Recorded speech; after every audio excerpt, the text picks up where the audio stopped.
Metallic solids. इसके पहले हमने क्रिस्टलाइन सॉलिड्स के 3 टाइप्स पढ़े हैं। पहला आयनिक सॉलिड, दूसरा कोवेलेंट सॉलिड्स और तीसरा मॉलिक्यूलर सॉलिड्स। अब देखेंगे मेटेलिक सॉलिड्स बनते किससे हैं। तो they are made up of metal ions surrounded by sea of electrons. Now what does sea of electrons means? Example हम लेंगे लिथियम। कॉन्फ़िगरेशन लिथियम का है हीलियम 2s1। अब इस लिथियम में इस वैलेंस इलेक्ट्रॉन को देखिए जरा, इस पे न्यूक्लियस का अट्रैक्शन सबसे कम रहता, इसलिए ये इलेक्ट्रॉन लूजली हेल्ड रहेगा, न्यूक्लियस के साथ बहुत अच्छे से बंधा नहीं रहेगा।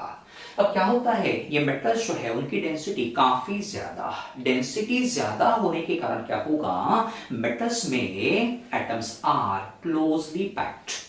एटम्स क्लोजली पैक्ड होने के कारण इनमें रहने वाले ये जो एनर्जी लेवल्स आपको दिख रही है, these are also closely packed. Energy levels भी क्लोजली पैक्ड होने के कारण क्या होगा, ये आउटर मोस्ट इलेक्ट्रॉन किसी एक एटम में ना रहते हुए दूसरे किसी भी एटम में मूव हो सकता है, शिफ्ट हो सकता है। देखो जरा ध्यान देना कि ये जो इलेक्ट्रॉन है न्यूक्लियस से अच्छे से बंधा न होने के कारण, लूजली हेल्ड होने के कारण ये इलेक्ट्रॉन सिर्फ किसी एक ही लिथियम एटम में न रहते हुए दूसरे किसी भी एटम में जा सकता है। मतलब क्या होगा, ये लिथियम एटम इस इलेक्ट्रॉन को लॉस कर सकता है। अब यहां हमने लिथियम लिया, लिथियम की जगह और कोई दूसरा मेटल एटम लोगे तो एक से ज्यादा इलेक्ट्रॉन्स भी वो लॉस कर सकता है।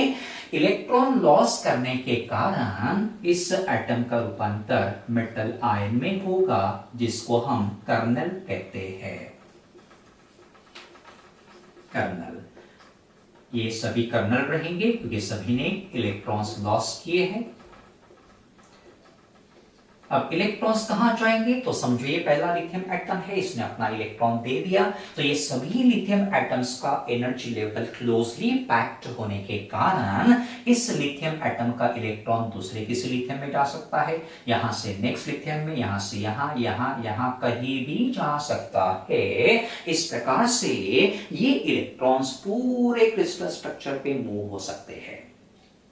Since they can move all over the crystal structure, these are known as mobile electrons, mobile or free or delocalized electrons इनको कहा जाता है। पूरे क्रिस्टल स्ट्रक्चर पे ऐसे घूमते हैं, इसलिए इनको नाम दिया है फ्री और मोबाइल और डीलोकलाइज्ड इलेक्ट्रॉन्स। ऐसे खूब सारे इलेक्ट्रॉन्स के स्ट्रक्चर में घूमते रहते हैं, इसलिए नाम दिया इनको सी ऑफ इलेक्ट्रॉन्स। कहा जाता sea of electrons, large number of electrons इस क्रिस्टल स्ट्रक्चर पे घूमते रहते हैं, इसलिए कहा गया सी ऑफ इलेक्ट्रॉन्स।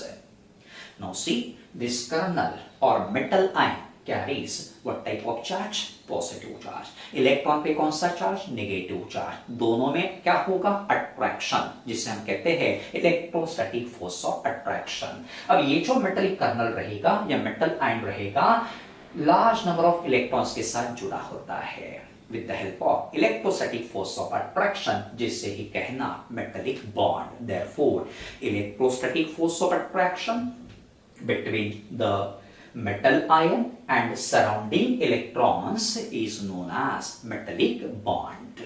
और याद रखना, मेटेलिक सॉलिड्स में मेटल एटम्स एक दूसरे के साथ कैसे जुड़े होते हैं? with the help of metallic bond। देखो ये मेटल्स जो है खूब सारी प्रॉपर्टीज दिखाते हैं। First property, they are malleable. मतलब क्या होगा कि इनको हम शीट्स में कन्वर्ट कर सकते हैं। They can be flatten into sheets. Second, ductile, मतलब इनको हम वायर में कन्वर्ट कर सकते हैं। They can be stretched into long wires. High electrical and thermal conductivity.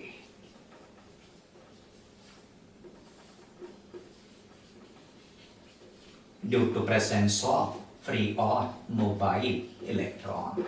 Density भी इनकी काफी हाई होती है, इसलिए हम लिखेंगे हाई डेंसिटी।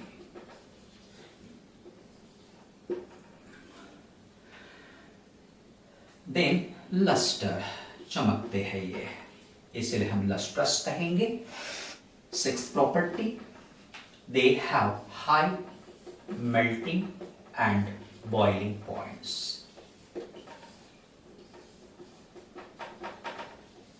इनमें जो मेटालिक बॉन्ड्स रहते हैं क्वाइट स्ट्रॉन्ग, जिनके कारण इन्हें ब्रेक करने के लिए खूब ज्यादा हीट एनर्जी लगती है, and therefore they have high melting and boiling points.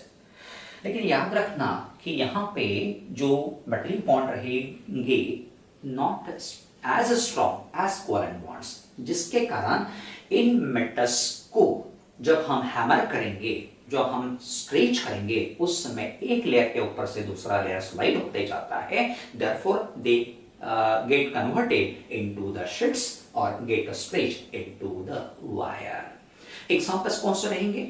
Zinc, copper, sodium, magnesium, lithium, etcetera.